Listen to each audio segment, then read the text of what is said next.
प्यारे भक्तों, आज मैं आपके लिए लेकर आई हूँ वैशाख मास शुक्ल पक्ष में पड़ने वाली मोहिनी एकादशी व्रत कब है और इसका शुभ मुहूर्त क्या रहेगा। चंद्रमा अमावस्या की काली रात को प्रकाश देता है, वैसे ही एकादशी का व्रत हमारे जीवन के अंधकार को मिटाकर भक्ति और प्रकाश का मार्ग देता है। मोहिनी एकादशी भगवान विष्णु के मोहिनी रूप को समर्पित है, क्योंकि भगवान विष्णु का एकमात्र स्त्री अवतार है। वो रूप जो न केवल अमृत बांटने वाला था, बल्कि मोह और माया के बंधन को काटने वाला भी था।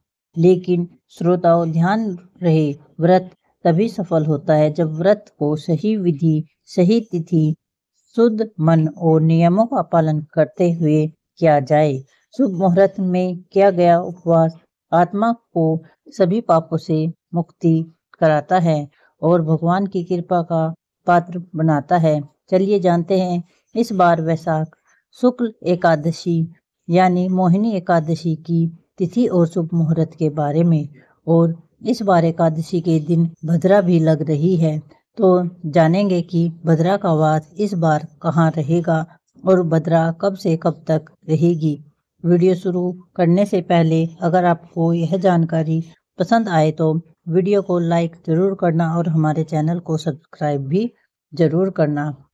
प्यारे भक्तों, इस बार वैशाख शुक्ल एकादशी प्रारंभ होगी 7 मई दिन बुधवार 12:20 से। इससे पहले तक दशमी तिथि रहेगी और दशमी तिथि की समाप्ति होगी 8 मई दिन गुरुवार को दोपहर 12:29 पर। ध्यान रखिए, उदय तिथि के अनुसार 8 मई गुरुवार को एकादशी पड़ रही है, इसलिए चाहे गृहस्थजन हो या वैष्णवजन हो, सभी एकमात्र 8 मई दिन गुरुवार को ही एकादशी का व्रत रखेंगे। 8 मई 2025 दिन गुरुवार को ब्रह्म मुहूर्त सुबह 4:16 से 5:04 तक रहेगा। वहीं सूर्योदय सुबह 5:53 से प्रारंभ होगा और सूर्यास्त शाम 6:53 पर होगा।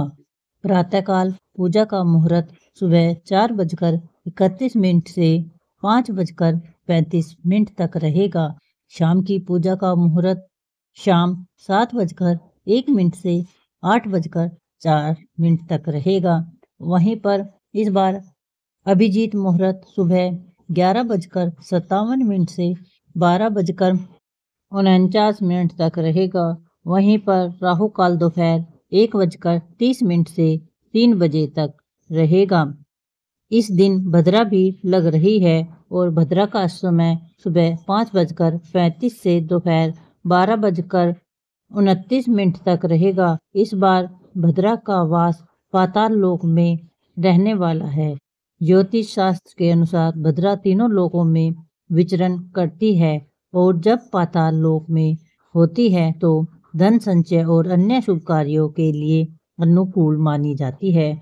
तो ध्यान रखिएगा, इस दिन भद्रा तो लग ही रही है, लेकिन इस भद्रा अशुभ नहीं रहेगी। आज पूजा पाठ आराम से कर सकते हैं।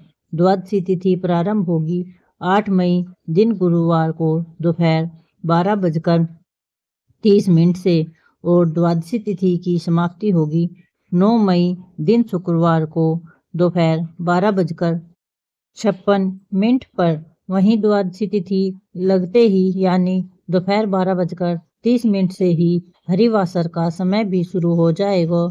और हर साल वैशाख शुक्ल द्वादशी को परशुराम द्वादशी भी मनाई जाती है। इस दिन भगवान विष्णु के परशुराम अवतार की भी पूजा की जाती है। इस दिन बहुत से भक्त उपवास भी रखते हैं, यानी एकादशी का भी और द्वादशी का भी। आपकी जैसी श्रद्धा हो, आप उस नियम का पालन कर सकते हैं। 9 मई शुक्रवार को ब्रह्म मुहूर्त सुबह 4:15 से 5:03 तक रहेगा। सूर्योदय सुबह 5:52 से सूर्यास्त शाम 6:54 पर होगा। प्रातःकाल पूजा का मुहूर्त सुबह 4:31 से 5:34 तक रहेगा। वहीं अभिजीत मुहूर्त सुबह 11:57 से 12:49 तक रहेगा। वहीं पर गोधूली मुहूर्त शाम 7 बजे से 7:21 तक रहेगा। राहु काल सुबह 10:30 से दोपहर 12 बजे तक रहेगा। वहीं हरिवासर का समय 8 मई गुरुवार को शाम 5:30 तक समाप्त हो जाएगा और मोहिनी एकादशी उपवास खोलने का शुभ मुहूर्त रहेगा, यानी पारण मुहूर्त रहेगा 9 मई शुक्रवार को सुबह 5:52 से 8:16 तक। आइए अब प्रारंभ करते हैं मोहिनी एकादशी व्रत कथा। एक बार धर्मराज युधिष्ठिर भगवान श्री कृष्ण से कहते हैं, वैशाख मास के शुक्ल पक्ष की एकादशी का नाम क्या है और उसकी क्या कथा है? कृपा करके मुझे विस्तार पूर्वक बताइए, मैं आपकी शरण में हूँ। यह सुनकर भगवान श्री कृष्ण मुस्कुराए और कहा, हे धर्मराज, मैं आपको एक कथा कहता हूँ जिसमें महर्षि वशिष्ठ ने श्री रामचंद्र जी से कही थी।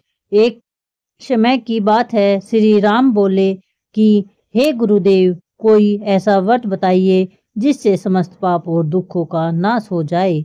मैंने सीता जी के वियोग में बहुत दुख भोगे हैं। महर्षि वशिष्ठ बोले, हे राम, आपने बहुत सुंदर प्रश्न किया है। आपकी बुद्धि अत्यंत शुद्ध और पवित्र है। यद्यपि आपका नाम स्मरण करने से मनुष्य पवित्र और शुद्ध हो जाता है, तो भी लोकहित में यह प्रश्न अच्छा है। वैशाख मास में जो एकादशी आती है उसका नाम मोहिनी एकादशी है। इसका व्रत करने से मनुष्य सब पापों तथा दुखों से छूटकर मोहजाल से मुक्त हो जाता है। मैं इसकी कथा कहता हूँ, ध्यान पूर्वक सुनिए।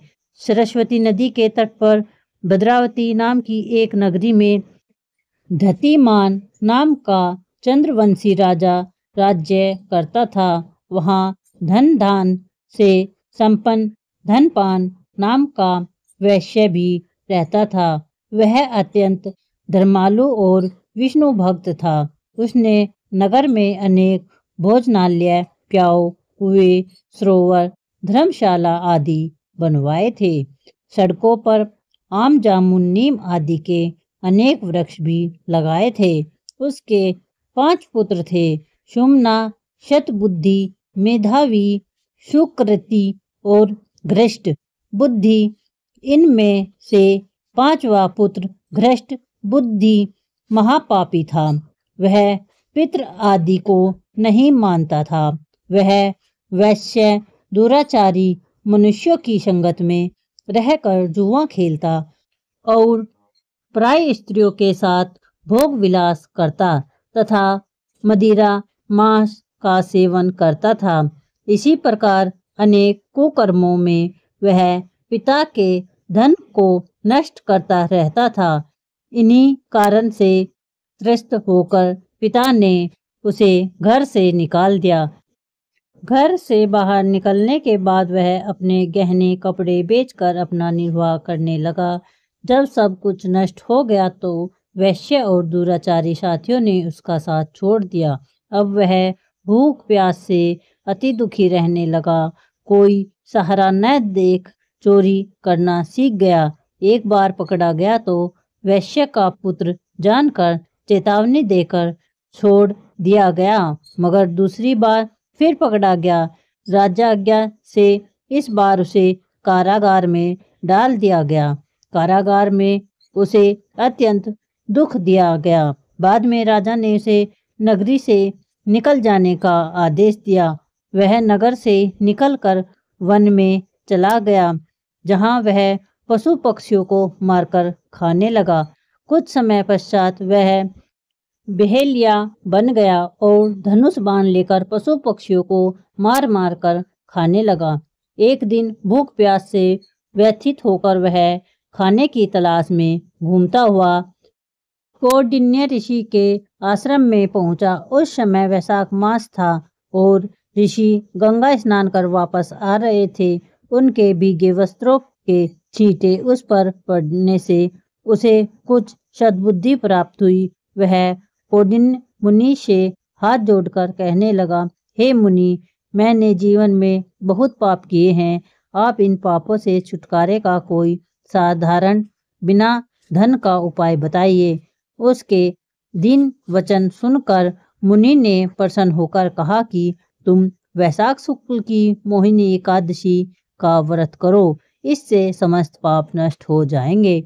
मुनि के वचन सुनकर वह अत्यंत प्रसन्न हुआ और उसके द्वारा बताए गए विधि के अनुसार व्रत किया। हे राम, इस व्रत के प्रभाव से उसके सब पाप नष्ट हो गए और अंत में वह गरुड़ पर बैठकर विष्णु लोक को चला गया। इस व्रत से मोह आदि सब नष्ट हो जाते हैं। तो दोस्तों, कैसी लगी आपको यह कथा कमेंट में जरूर बताएं। जय श्री कृष्णा। राधे राधे। श्याम मिला दे।